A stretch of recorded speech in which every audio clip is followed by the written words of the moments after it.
பின்னணி பாடகி கல்பனா தற்கொலை முயற்சி மேற்கொண்டதாக தகவல் வெளியான நிலையில் அது தொடர்பாக வீடியோ வெளியிட்டு விளக்கம் அளித்துள்ளார்.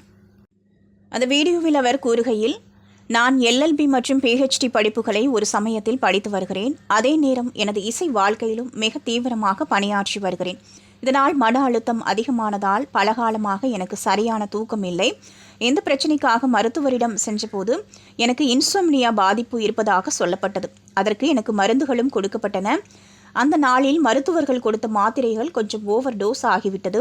இதனால் நுரையீரல் தொற்று ஏற்பட்டு நான் மயக்க நிலைக்கு சென்று விட்டேன். இன்றைக்கு நான் உயிரோடு திரும்ப வந்ததற்கு என் கணவர் அன்று பட்ட பாடுதான் காரணம். என்னை காப்பாற்றுவதற்காக அவர் கஷ்டப்பட்டார். வெளியூரில் இருந்தாலும் சரியான நேரத்தில் போலீஸ் உதவியோடு என்னை காப்பாற்றினார். இதனால் நான் உயிர் தப்பித்தேன். எனக்கு தனிப்பட்ட பிரச்சனை எதுவும் இல்லை. கடவுள் அருளால் நல்ல குடும்பம் எனக்கு கிடைத்துள்ளது. எனவே என்னை பற்றிய வதந்திகளை நம்ப வேண்டாம் என்று விளக்கம் அளித்துள்ளார்.